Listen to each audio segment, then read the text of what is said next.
제목은 교만의 결과라고 이렇게 주보에 적었는데요. 조금 살짝 바꿔서요.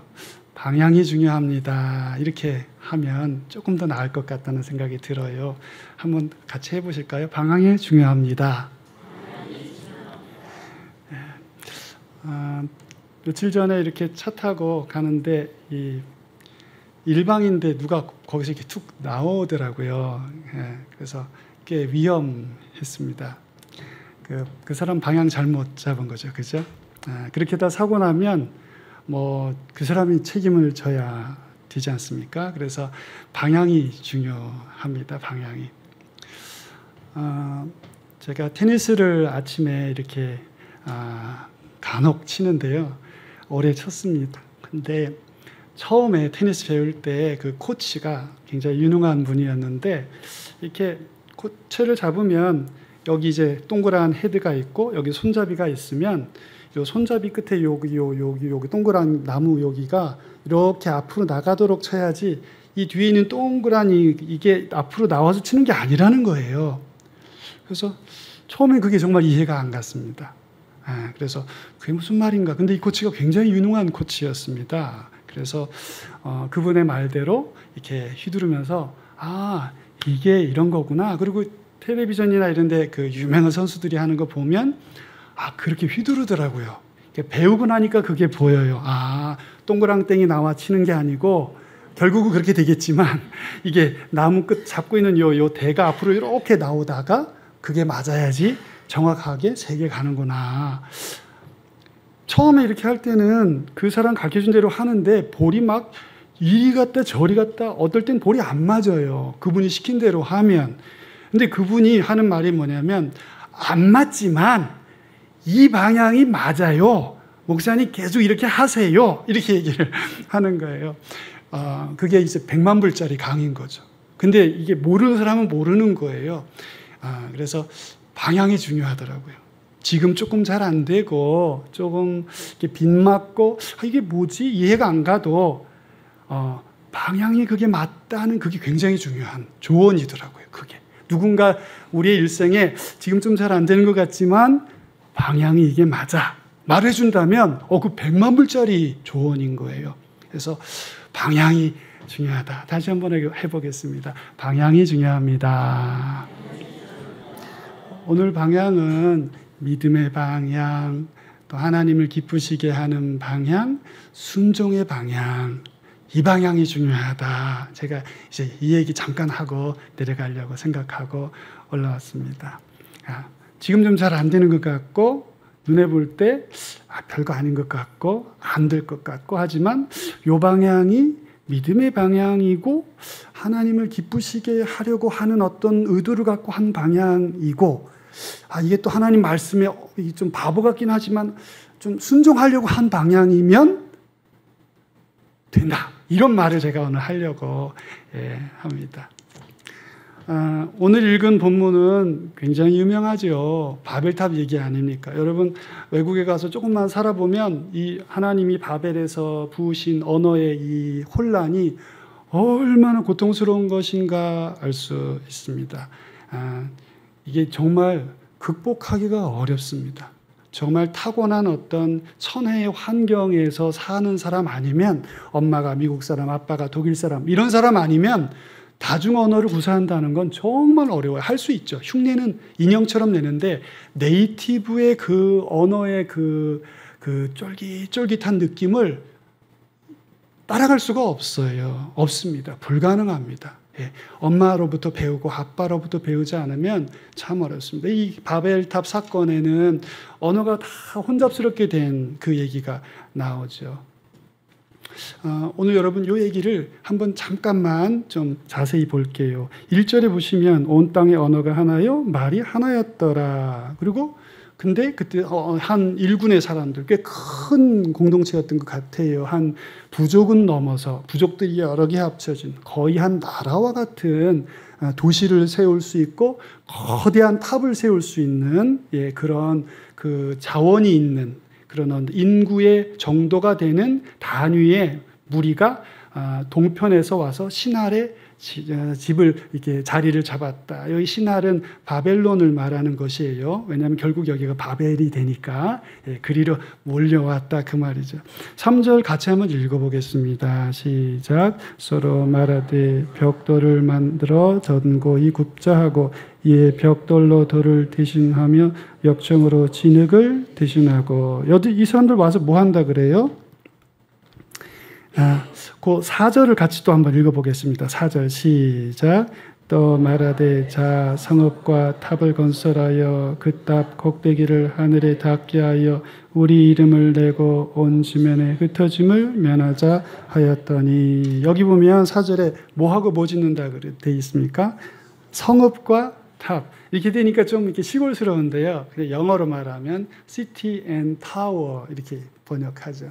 그러니까 도시와 탑을, 높은 탑을 짓자 이렇게 얘기를 한 것입니다. 그러면서 뭐라 그래요? 여기 보면 그 탑의 그 꼭대기가 하늘에 닿고 또 우리 이름을 내자. 그래서 흩어짐을 면하자 이렇게 하는 말이죠. 여러분 이 대사가요 되게 그 흥분한 사람들의 말이에요. 여기 보면 서로 말하되, 이게 서로 말하는 거예요. 으쌰 이런 배경음악이 들려야 돼요. 여러분 귀에. 사람들이 모여서 막 그 단체로 이 사람들 마음이 통했어요. 하나 됐어요. 이 거대 민족 국가를 세울 어떤 역량이 딱 된 거죠. 그러면서 뭐라 그래요? 자, 이 자라는 말이 우리말로는 자인데 히브리 말로는 오라 이런 말이죠. 영어로 더 우리가 익숙해. come 이런 말이죠. come on 이런 말이에요. 자 이렇게 오라 어떤 의미가 있어요? 으쌰 하는 거예요. 할 수 있어. 한번 해보자. 이리 와봐. 다 모여. 우리 한번 할 수 있어. 이런 말인 거죠 지금. 교회 안에서 이러면 얼마나 좋겠어요. 근데 이게 조금 방향이 잘못됐는데 지금 으쌰 하고 있는 거예요. 그러면서 벽돌을 만들어 견고히 굽자. 그리고 이에 벽돌로 돌을 대신하여 이렇게 돼 있죠. 그러니까 여러분 잘 보세요. 지금 도시랑 큰 타워를 세우는데 전에는 뭘로 세웠다는 말이에요? 돌로 세웠단 말이죠. 근데 그 돌 대신 뭐 하자고요 지금? 벽돌인데 어떤 벽돌이에요? 그냥 이렇게 진흙을 해서 탁탁탁 해서 햇볕에 말린 우리가 아는 그런 벽돌이에요? 아니면 어떤 벽돌이에요? 여기 다 있는데 구운 벽돌이죠. 근데 이 굽는다는 말이 지금 어떻게 돼 있어요? 번역이 견고히 굽자 이렇게 돼 있잖아요. 그 왜 이렇게 번역을 이렇게 했냐면 불로 태우다는 동사가 2번 반복해서 나왔어요. 그러니까 불로 태운다는 과정이 굉장히 강조됐다 말이죠. 이게 불로 구워진 벽돌이야. 지금도 우리 불로 구워진 벽돌 쓰지요, 그죠? 구워진 벽돌 쓰요. 그러면 어때요? 우리가 지금도 쓰니까 어때요? 딱딱하고 물도 안 들어오고 오래 가잖아요, 그죠? 이게 근데 지금 벌써 몇천 년 전이에요. 최소 3,400년 전이에요. 이 창세기가 쓰여진 게. 그런데 그보다 더 전의 일을 얘기하는 거잖아요. 그러니까 몇천 년 전 얘기인데 그때 벌써 구운 벽돌로 우리가 집을 짓는데 그 조금 전까지는 뭘로 졌다고요? 돌로 졌다고요. 돌로 졌던 것을 불로 몇천 도를 구워서 지금 건축을 하자 이 말이죠. 그 다음에 여러분 여기 그 접착제는 뭘로 쓴다고 여기 돼 있어요? 예? 역청. 근데 좀 전까지는 뭐 썼다고요? 진흙 썼다고. 자 보세요. 옛날에 돌 썼는데 지금 구운 벽돌 쓰고 전에는 그 진흙으로 이렇게 접착제 썼는데 지금은 역청으로 시멘트 같은 성분으로 우리가 이렇게 하자. 건축사의 획기적인 기술적 진보를 지금 만들어낸 거예요. 어떤 비등점이 가득 차서 팔팔팔팔 긁다가 이게 지금 인류의 그 진화와 그 문명이 막 지금 펄펄펄 긁다가 기화가 확 되면서 막 지금 막 그런 라면 끓일 때 물 다 끓었구나 하는 것처럼 이 비등점이 탁 찬 거죠. 그러니까 지금 어마어마한 시대적인 변곡점에 와서 이 사람들이 서 있었던 거예요. 그리고 이게 자부심, 긍지, 뭔가 될 것 같은, 자랑스러움, 이걸로 가득 차죠. 그러니까 그 탑을 하늘에 이게요, 명사 문장이에요. 이런 명사 문장 언제 써요, 우리가? 뭔가 응원할 때, 아니면 뭔가 흥분됐을 때, 어떤 표로 플랜카드에 붙일 때 이게 동사 빼고 이렇게 명사, 하늘의 머리, 뭐 이렇게 하늘의 머리 이렇게 쓴 거예요. 하늘의 머리 이렇게 하늘에 닿게 하자 이 말을 하늘의 머리 이렇게. 그러니까 이 사람들이 지금 막 으쌰으쌰하고 있는 게 막 느껴지는 거죠. 이 사람들 정말 흥분했어요. 감격에 겨워 있어요. 대단하죠? 무시하면 안 돼요. 바벨을 쌓았던 사람들을 바보라고 믿음이 없었구나 이렇게 무시하면 안 돼요. 그게 그 사람들의 그 마음이 오늘 우리에게 딱 있는 거예요. 이 문명의 핵심에 있는 거예요. 도시를 세운 그 영성의 한복판에 그대로 있는 거예요. 인간이 쌓은 이 도시라는 이 문명이라는 것 안에 이 욕구와 하나님이 기뻐하시지 않으시는 어떤 방향이 있는 거예요. 그때도 있었고 지금도 있어요. 요한계시록에 보면 에덴 동산이 아니죠. 사람들이 벌거벗고 있지 않지요. 요한계시록에 보면 우리가 갈 하나님 나라 천국이 어떻게 돼 있어요? 막 금, 그다음에 보석, 집이 나오고, 아름다운 건축물이 나오고, 하나님의 나라의 계획에 기술적 진보가 다 있어요. 늘 원시 상태로 있는 게 하나님 나라가 아니에요. 그런데 문제는 그런 모든 진보와 발전 안에 인간이 자기들이 넣은 소욕, 욕심, 기대, 죄 이런 것들이 똘똘 막 뭉쳐 있는 것이죠. 그래서 오늘 우리가 이 바벨에서 그런 것들의 원형 같은 것을 볼 수 있게 되는 것입니다. 저희가 지금 창조질서 보존 기념의 달을 지내고 있고요. 이번 주간은 저희가 지금 물건을 사거나 소비할 때 아껴 쓰고 나눠 쓰고 다시 쓰고 이렇게 하자고 하는 주간이잖아요. 저희가 요즘에 이사 가야 되잖아요. 먼저 저 포항으로 이사를 가서 저희 딸내미가 좀 살 수 있게 하나 해두고 내년 2월에 또 저희 둘째도 휴가 나오니까 있어야 될 숙소가 필요하니까 거기다 짐을 갖다 놓고 그리고 이제 또 짐을 또 우간다로 또 보내야 되잖아요. 그러니까 이사가 여러 개가 겹쳐 있어서 정신이 없는데 그래서 가져갈 수 없는 짐들은 당근에 이렇게 내놓고 있어요. 당근 먹는 당근 말고요. 중고장터 있잖아요. 그때 이렇게 내놔요. 처음에는 10,000원 이렇게 해도 안 나가면 그냥 뭐 이렇게 공짜로 가져가시오. 해놓으면 문 앞에 내놓으면 속속 다 가져가더라고요. 무슨 탁자 같은 거, 뭐 의자 같은 거, 뭐 아니면 저희 아들이 먹다가 남긴 뭐죠? 운동하는 사람들이 먹는 단백질 이만한 통에 담긴 것도 놓으면 그냥 다 없어져 버려요. 오늘 여러분 우리가 살아가고 있는 이 문명 안에 반신적인 요소가 있다는 걸 꼭 기억해야 합니다. 이 인류의 물적이고 기술적인 진보의 이 큰 흐름 속에서 기뻐하고 또 즐거워하면서도 하나님이 보실 때 그 방향은 아닌 어떤 것도 있다는 사실을 꼭 기억하고 우리가 좀 성숙하고 품격 있는 믿음의 자리로 나아가야 할 것입니다. 그게 뭐냐? 창조 질서 보존이다. 그런 컨셉을 저희가 가질 필요가 있어요. 여러분이 바벨탑을 하나님이 왜 무너뜨리셨다고 설교를 들으셨나요? 교만, 또 자기들의 이름을 내려고 했던 거, 이런 것들이 본문에 있잖아요. 그런데 이 구약 성경을 연구한 학자들은 이게 창세기 첫 장에 하나님 주신 창조 명령에 반한다는 거예요. 하나님이 처음 주신 인류에게 주신 명령이 뭡니까? 생육하고 번성하여 땅에 충만하고 땅을 정복하고 땅을 다스리게 흩어지라는 말씀이라는 거예요. 한마디로 말하면. 근데 바벨은 어떤 정신이에요?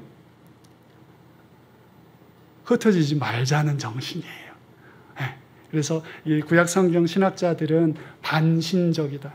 하나님이 세우신 창조의 어떤 정신과 공연하게 부딪히는 그런 운동과 방향을 가졌기 때문에 하나님이 이루지 못하게 하셨다. 이렇게 이야기합니다. 그래서 제가 오늘 처음에 말씀드린 것처럼 방향이 중요하다는 거예요. 방향이.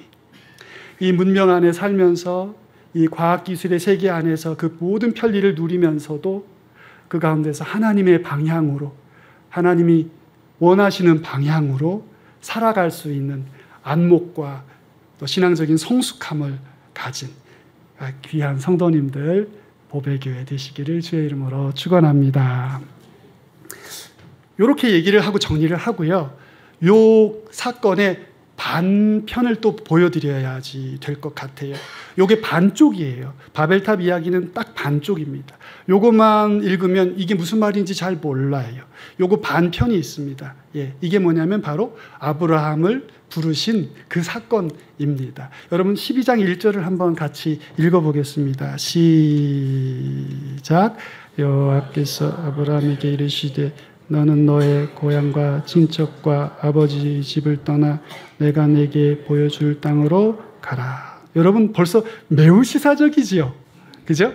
하나님을 모르는 바벨의 방향은 흐지지 않고 자기들끼리 모여서 막 뭔가 한번 이렇게 해보려고 그러는 것이라면 하나님이 부르신 첫 믿음의 사람에게 하나님 첫 내리신 명령이 뭐예요? 떠나라는 거예요. 떠나라는 거예요. 떠나라.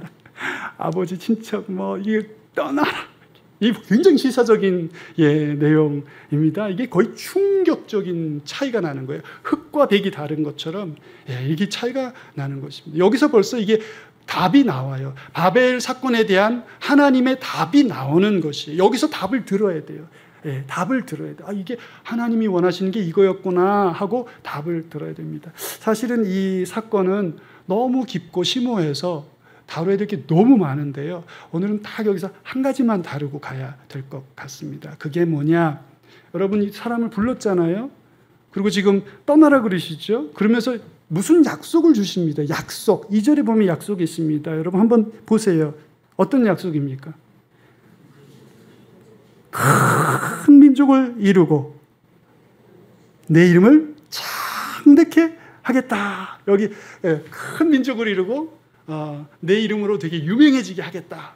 그 가돌이란 말은 크다는 말이고 내 이름이 커질 거야. 너 이름이 지금 엄청 크죠. 무슬림들한테도 아브라함이 제일이고 기독교인들한테도 아브라함이 제일이고 카톨릭 사람들한테도 아브라함이 제일이고 한마디로 아브라함은 제일 높습니다. 그냥.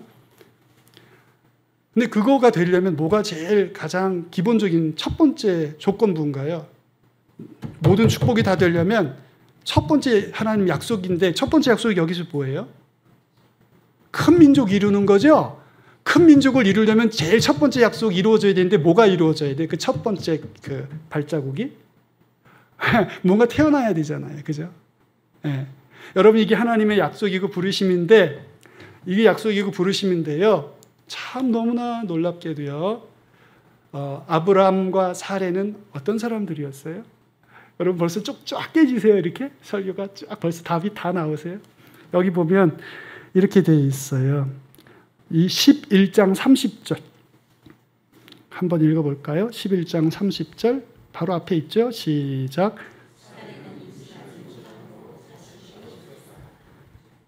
사레와 아브라함은 어떤 부부였어요? 불임. 요즘처럼 무슨 불임 시술이 있어서 이게 하면 막 그렇게 되는 어떤 대안도 없어요. 지금부터 몇천 년 전에, 최소 3,400년 전에 이 사람들이 무슨 그 다른 방법이 있었겠어요? 불임이에요. 불임인 게 문제가 되고 고통이 되고 무게가 무겁고 어떻게 해야 되나 생각했을 때쯤이니까 아마 한 40세쯤 안 됐을까요? 그때쯤 아마 갈대아 우르에서 사도행전에 나오는 것처럼 하나님이 오셔서 이 약속을 주시고 떠나라 그러셨을 때 떠난 걸 보면 아버지 데라에게 가서 내가 어떤 꿈을 꿨는데 너무 생시 같은데 나로 큰 민족을 이루게 하신다는데 떠나랍니다. 그러니까 아버지 데라가 같이 떠난 거죠. 하란까지 온 거예요. 국경까지 거의 이 갈대아 우르 문명의 변방까지 온 거 더 못 간 거죠. 그때 하나님이 아브라함을 한 번 더 부르셨던 것으로 보여요. 오늘 이 본문에 나오는 것처럼 그때서야 76세에 가나안에 도착했어요. 76세에. 예, 76세에 가나안에 도착했어요. 그러니까 벌써 그냥 추측으로 한 40세쯤 출발했다 치면 하란에서 오래 살고 아버지 돌아가시고 76세에 들어왔거든요. 가나안에 굉장히 오랜 시간 걸렸죠. 예, 여러분도 오래 걸리시지요. 예, 아브라함 진짜 오래 걸렸어요. 늦둥이에요, 늦둥이. 예. 그래서 근데 여러분 이렇게 움직였는데 자, 제가 지금 뭐 말씀드리려고 그런지 여러분 이제 벌써 좀 이렇게 다 정리가 되셨을까요?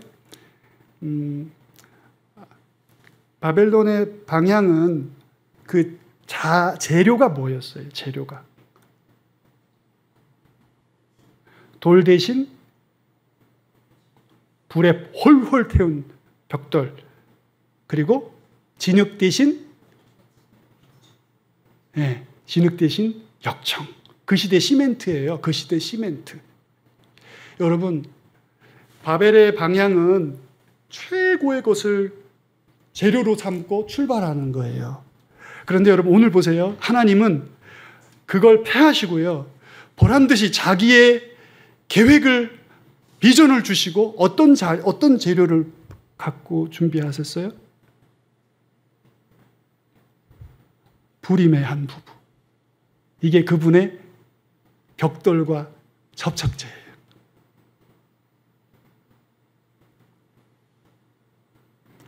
하나님 너무 이상하시지 않으세요? 그리고 약속은 뭐예요? 비전은 뭐예요? 큰 민족을 이루게 하겠다. 근데 그 재료가 뭐예요? 다 부서진, 다 망가진, 다 상처난, 아무것도 할 수 없는 낙심천만의 한 쌍의 불임의 부부를 부르신 거예요. 여러분 너무 놀라운 일이죠. 그죠? 아니 그 옛날에 어떻게 이런 글을 썼을까요? 이게 또 글이 아니라 역사적인 사실이잖아요.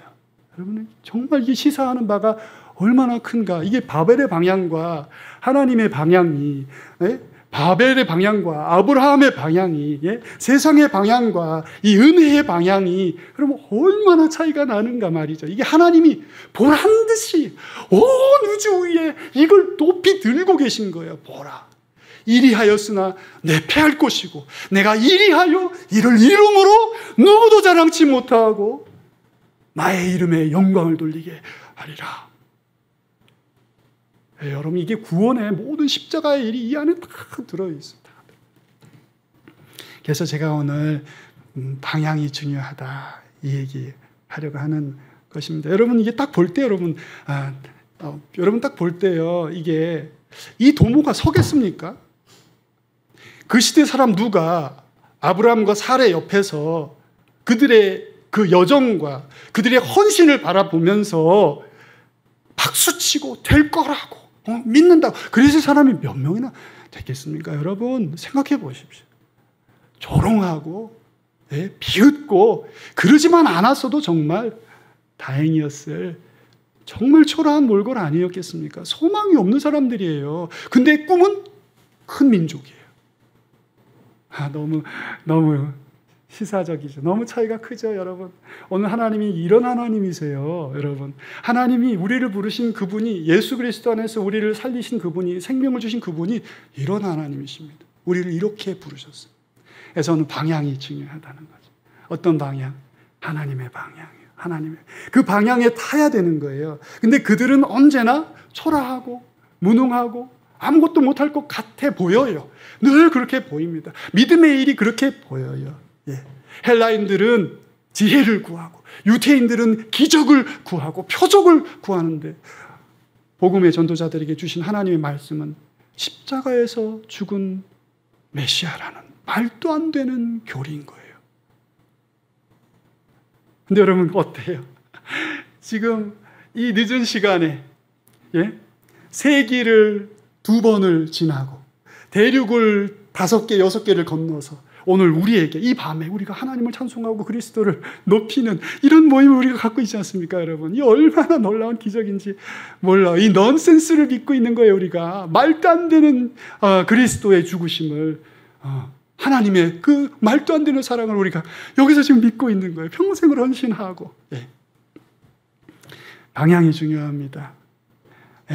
바벨의 방향으로 살 것인지, 은혜의 방향, 십자가의 방향, 아브라함의 방향, 아브라함을 부르신 하나님의 방향으로 인생을 살 것인지, 늘 초라하고 늘 안 될 것 같고 늘 약해 보이고 이거 뭐 되겠나 싶고, 근데 그 방향에 서야 한다는 거예요. 어떻게 할 수 있는가? 이게 믿음의 방향인가 봐야 돼요.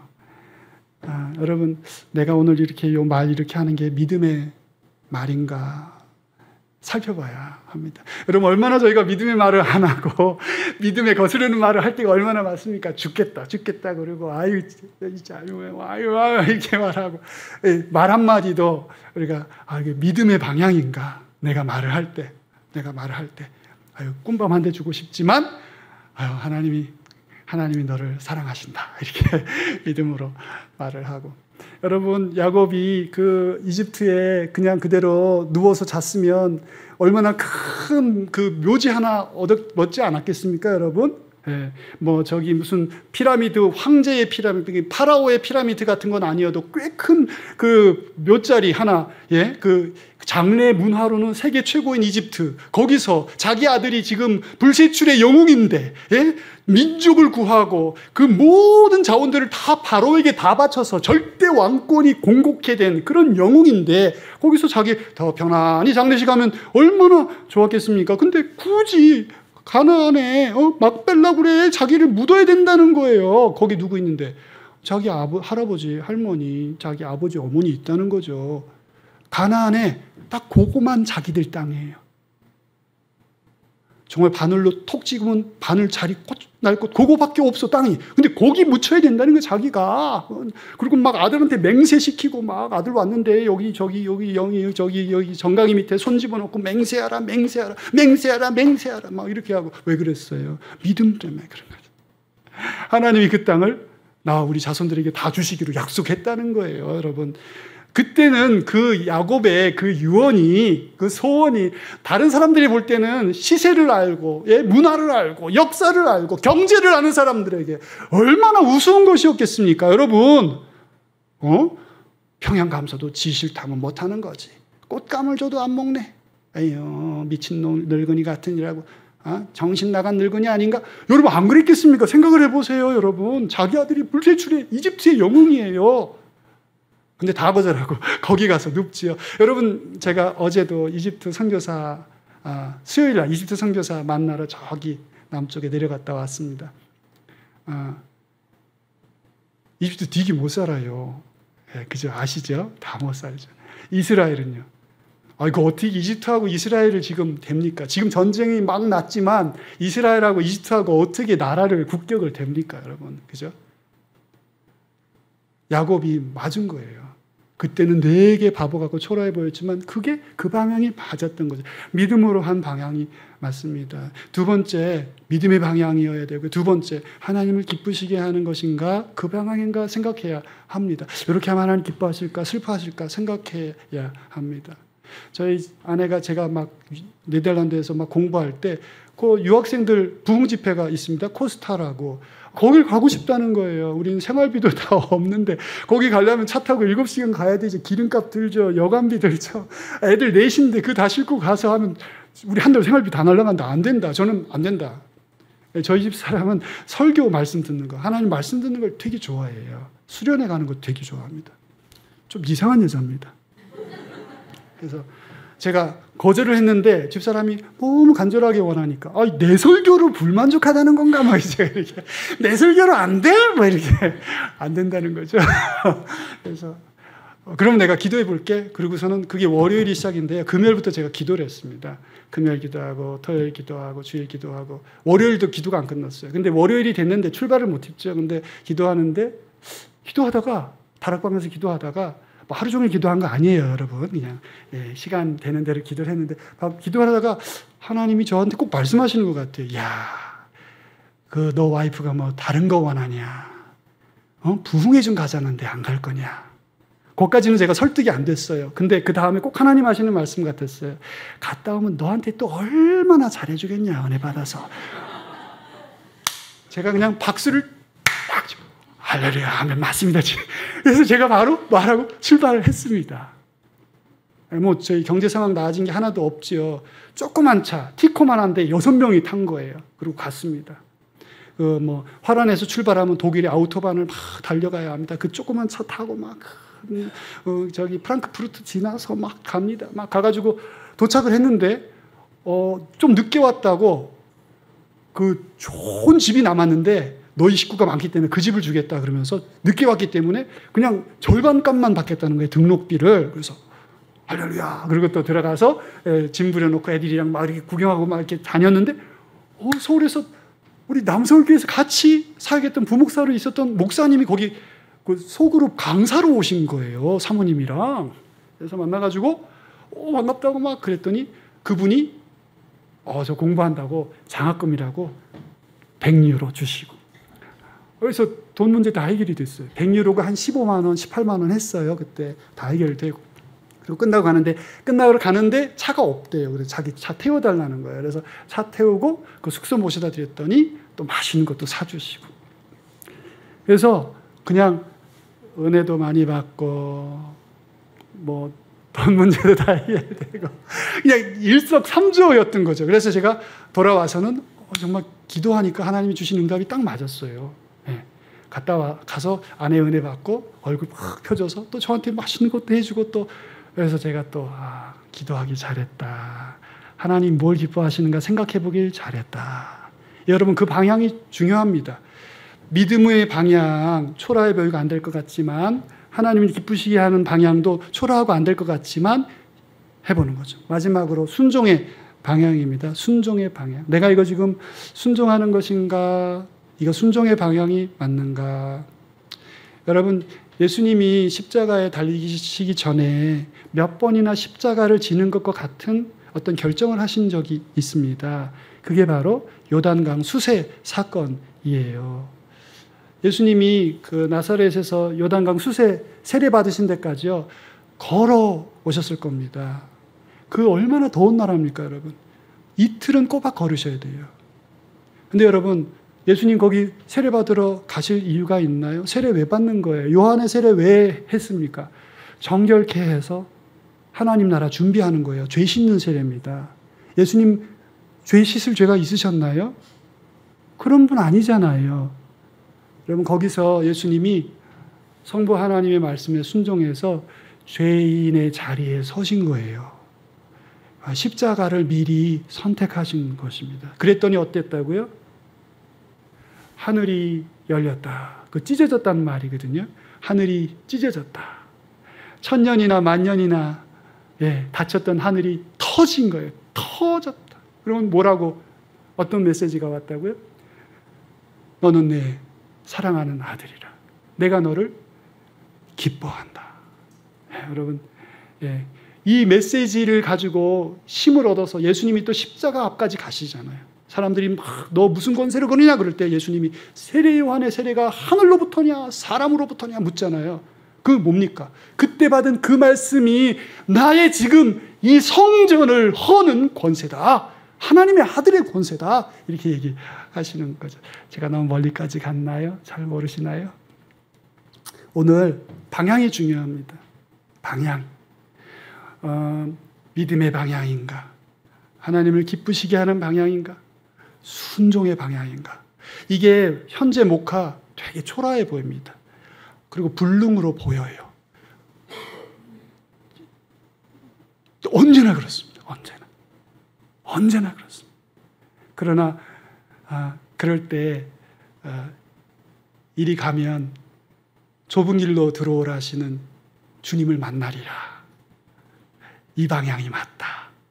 지금 잘 안 되지만 이 방향을 계속 가라. 오늘 창조 질서 기념 보존 강조 주간 중에 한 하루인데요.